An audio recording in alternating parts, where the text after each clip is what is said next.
Hello, I'm here to do my June reading wrap up. It was a very strange reading month for me. As you know, if you watch the video, we had to put Zelda to sleep, and it just affected my reading in ways that I guess I wasn't expecting.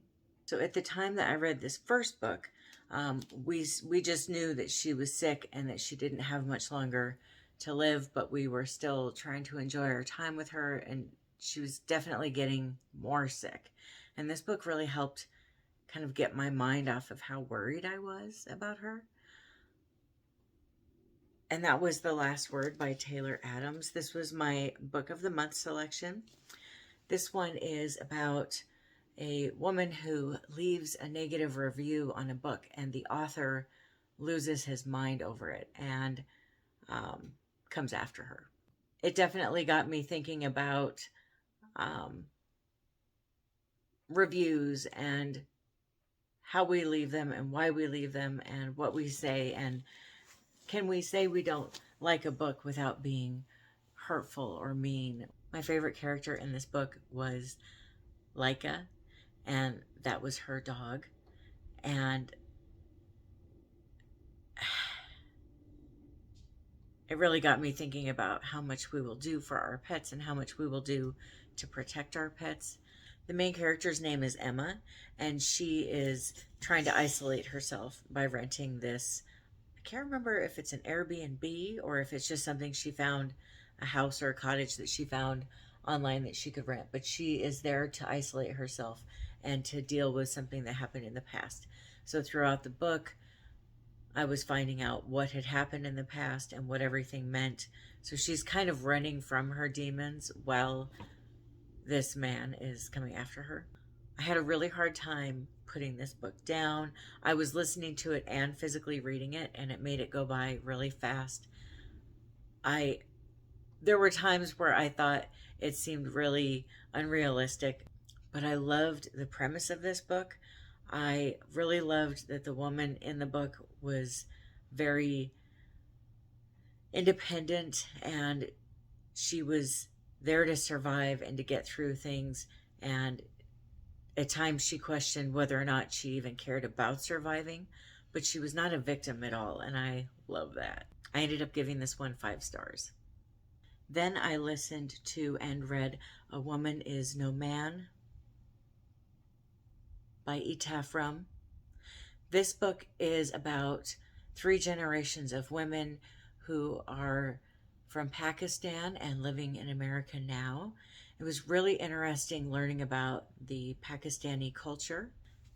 The book follows the 3 different women, 3 different generations, and I did the audiobook and read it. And in the audiobook, each of the 3 women had a different voice actress doing their voice, and I really have to say that I love that. I've been coming across more and more books that have multiple voice actors, and I think that's better. I learned a lot about arranged marriage and some of the abuse that can come from that, especially when people aren't married for love. And I found it really interesting too to learn about why some people come to America. I've always just assumed that everyone that comes here is wanting to go after their dreams and have a better life and become a part of, I guess, what you would call American society. But I learned reading this that some people just come here because they're worried about their survival and their safety, but they don't necessarily want to integrate into American culture or society or have American friends or anything.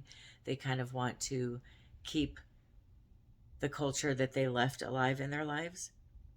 And I have encountered some people like that in my life, and I've always wondered why they had no interest in being friends or getting to know me or vice versa. And it really helped me kind of understand it and take it less personally. It was also a very sad and heartbreaking book. I definitely think it's worth a read. And I think it would be good for men and women to read just because it really does explain some of the things that women could go through. And I think if you are born and raised in America, it might really help you appreciate the life that you have. And I gave this one 4 stars. Did you end up reading any books with blue on the cover for Blue June? Let me know if you did, and if you did, what you read.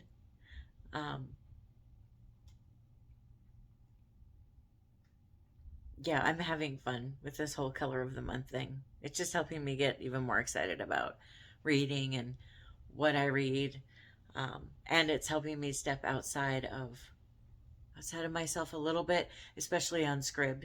If I see a book that is that month's color that I'm kind of on the fence about, I think, okay, I'm going to listen to it anyway. So it's kind of fun. I also read A Likely Story by Jenn McKinlay, and this is the 6th book in the, what's it called? A Library Lover's Mystery series.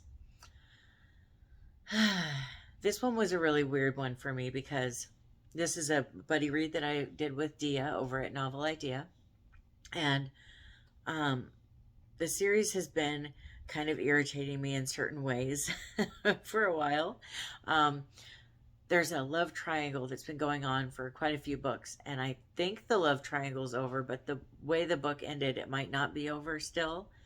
I feel like the author has been kind of changing the way that she's writing these books and setting them up in a way that there's no way that you could guess who did it, because it's somebody that's not mentioned anywhere in the book until the very end. This is the 2nd or 3rd book now that happened. But in the beginning of the series, it wasn't like that. It was people that had been mentioned. So it's just been kind of an odd change. Like in the beginning of the series, it was really focused on the cozy and then a little bit on the mystery. But this one and the last one, I feel like there was not much cozy as far as the dog or the library or her friends or that kind of stuff. I'm just feeling like there's not a lot of that. And it just feels like so much of the writing is kind of fluff. Like it either doesn't have anything to do with the cozy part or the mystery, or it feels like she's kind of going too into the mystery with information that is over explained. I also feel like there's so many loose ends from other books in this series that aren't being tied up, and there's characters that get mentioned, and there's all this interest about that I've had or that Dia had about different characters, and then they're not mentioned again either, or their storyline isn't really wrapped up. It's just kind of grating on me a little bit.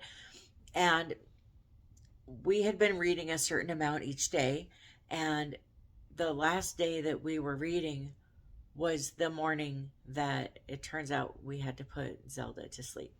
And I had a feeling it was the day I was waiting until the veterinary clinic opened to call them. And I finished this book, and I was just so upset, about having to make this phone call. And I was feeling when I finished this book like I don't want to keep reading the series. And I decided to give it a little bit of time and think about, do I really feel like I don't want to keep reading the series, or am I just feeling emotional? But I think I'm actually might be done with the series. As much as I enjoyed the library part and her friends and the dog, I'm not getting enough out of that, and all the other things that I mentioned are just starting to irritate me to the point where I don't know if I want to keep going with it. But it really did put a damper on the book too, having it be the book that I finished that morning. And then once she was gone, it's been really hard to read. It's not as hard to listen to books. I've been finding cleaning or, I don't know, playing Tetris or something to be kind of cathartic. But it's hard to sit and read because so often at different times of the day, those are times that she would normally be cuddling with me when I was reading, and it's so weird to have her gone. It was weird enough to have her home, but not really cuddling or not being the same cat and trying to read, but then having her completely gone made it even harder. So it's just been kind of a weird month. Then I listened to and physically read Searching for Sylvie Lee by Jean Kwok. This book is about a Chinese family who had been living in the Netherlands and then moved to America. And the family has two sisters, Amy and Sylvie. And Sylvie goes back to the Netherlands to attend a funeral on behalf of the family. And she doesn't come home. And Amy starts worrying, so she decides to go to the Netherlands and try to find her sister. And she's not sure if she's alive or not, or where she went, or anything. She starts finding out quite a few things about Sylvie's life that she didn't know. And she also learns a lot more about her parents and just her family in general. I would say it's more of a family drama than a mystery, but there are some mystery elements to the book. This one also has multiple voice actors in the book, and I really liked that. I liked hearing the book from the perspective of Sylvie and Amy and their mother, and I think one or two other characters. Now it's been a while since I listened to it, so I'm not sure. But I found this book to be so healing and comforting in such a difficult time, and I really, really loved it. I loved that Amy had so much personal growth in the book, and I loved that it was immediately engrossing. It kind of reminded me of that movie, I think it's on Netflix, called Missing. It just had that feel to it. It had this nice tempo. I was very invested in it. I definitely recommend it for those dealing with grief. And I think it's just a really interesting take on families. And do we really know our family members, or do we just know what they show us? I think we might just know what they show us. I mean, how often do we not really say what we think to keep the peace with our families? Because they're our families and we know they're going to be in our lives forever. It's harder to really be who we are, I think, sometimes. I thought it was really heartbreaking and beautiful, and the epilogue was wonderful. I loved the epilogue more than the whole book even, but I liked the whole book. But there were parts that were kind of odd that didn't really make sense, and there was a few parts that felt rushed that I didn't want to have be rushed. So because of that, I give it 4 stars, but I want to reread it. I want to read more books by this author, and I really recommend it. Then I read The Vengeful Dead by John James Minster. This book is a collection of short horror stories, and the overlying theme is, I would say, karma. I think it's really easy to assume that the bad guys, or those that hurt other people, or those that break the law, don't really have to pay a lot of karma, and it gets irritating. But in this book, it really occurred to me reading it that maybe they do pay karma. Maybe they pay it in a huge way, and maybe I just don't hear about it. Maybe it's so wild and so crazy that there's no way they could tell people what they just went through. There was definitely stories in here that stuck with me and that I've thought about since I've read the book.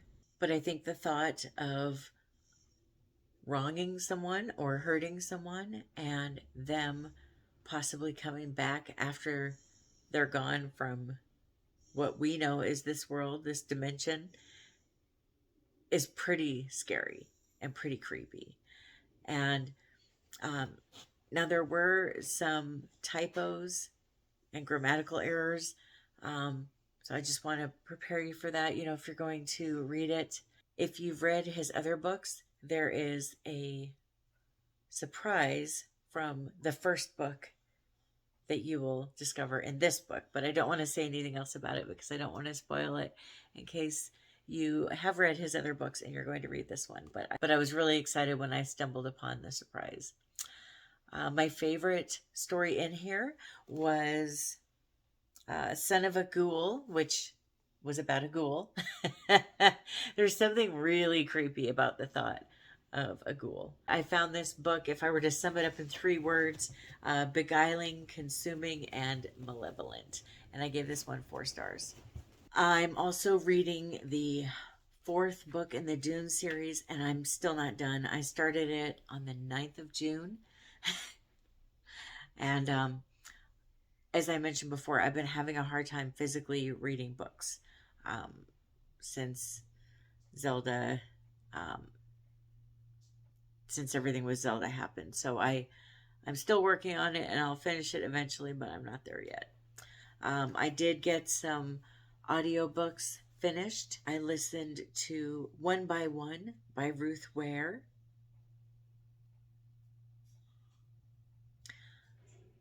I found this one to be pretty boring, and I found it to be very confusing in the sense that there was multiple characters and it kept bouncing from all these different characters' points of view, but there was nothing about them that really stood out. So it was hard to differentiate one character from the other. There was nothing to set the characters apart. And I thought the story was really weird. I also thought who the killer was kind of odd, and why they were the killer was odd. It's just a weird book. I stuck with it because it was a slow burn, which I was really in the mood for, and I found the voice actress's voice to be very soothing, and that was pretty much why I stuck with the book, but I only gave it 2 stars. I also listened to With My Little Eye by Joshilyn Jackson. In this book, the protagonist moves across the country to get away from a stalker, and she's a famous actress, which I thought was really odd that a famous actress would move across the country to get away from a stalker. I'm not really sure that that makes a lot of sense, especially when with the amount of money that they have, why not just hire a bodyguard or something? It just seemed, kind of bizarre. I thought the characters were really odd, and something about the book just felt off to me. When it was finally revealed who the stalker was, I found that whole thing to be really odd. I did really enjoy the character Honor, who was the protagonist. I'm sorry, I can't remember her name, but the protagonist's daughter. Honor is autistic, and it was really interesting to listen to an autistic character. I felt like the book was pretty interesting at first, but then it felt really rushed at the end, and it just really fell flat for me. I only gave it 2 stars, and I didn't end up doing a wrap up for May because that was when I was going through all the turmoil of losing Zelda. But I listened to another book by Joshilyn Jackson during that time, and that one I thought was okay also. So I think I've kind of fallen out of love with Joshilyn Jackson. I think, what was the one that I liked of hers? Mother May I think that might have been just a one-hit wonder for me, but I don't know if I'm really a fan of her writing with other books, unfortunately. And then I listened to Don't Let Her Stay by Nicola Sanders. This one is about a woman named Joanne who has this husband that she loves and a new baby, and her husband has a daughter from a previous marriage named Chloe, who she really has never met and doesn't know a lot about. And this stepdaughter ends up coming to stay with them, and she starts thinking that this stepdaughter wants to kill her. It's a psychological thriller that I could not stop listening to. I thought it was really good. When I think about what's scary, there's so many things in life that we can change. Like, you don't like your job, get a different one. Don't like where you live, move. Don't like your husband, divorce them. Don't like your friends, stop being friends with them, so on and so forth, right? But I think with kids, you can't just give them back. If you end up having a kid and it's not what you thought it was going to be, or maybe there's something scary or creepy about the kid, you just have to deal with it. And people don't seem to have a lot of sympathy for you if you are a parent who has a kid who is difficult to deal with. What do you do? I'm so sorry. I will get down soon. So I'm sitting on the little couch that we have in our library, and it's really become Olive's couch. And she's irritated that I'm sitting on the couch because this is her couch and she wants to spread out. So she kind of keeps kicking me and huffing and puffing and Olive. So what do you do when you have this great guy that you love so much and you have a kid with him, you've got a baby, and you find out that he has this stepdaughter, or that he has this daughter that is creepy and evil and conniving and manipulative? What do you do? Because, like, you can't just stop having the stepdaughter, right? And if you love the husband and you want him to be active in your kid's life, you're kind of stuck, right? Even if you leave him, you still have to have him in your life because now you got a kid with him. So I just found it really creepy just thinking about that and thinking about what does somebody do when they're in that situation. Joanne kept irritating me, though, with some of her decisions and some of the things that she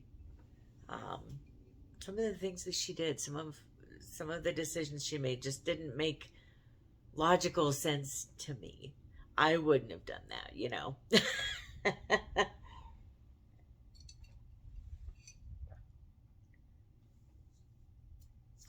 And I felt like the book dragged on a bit. At the end, though, there was a twist that at that point, it's like I thought I saw it coming, but then I had accepted that I was wrong, and then it turned out I was right. So I did enjoy it, though, and I ended up giving it 4 stars. So that is my month of June. I actually had 2 stars, which is very unusual for me. I had some 4-star books, and then I had the 5-star book, which was The Last Word, which was the first book that I read in June. And so far, July has been going really well. I'm starting to read a little bit more and actually pick up a book and hold it instead of just listening to books, which has been really nice, and is starting to just kind of move on a little bit. And thank you so much for watching. I hope you have a wonderful rest of your day or night. Happy reading. Bye.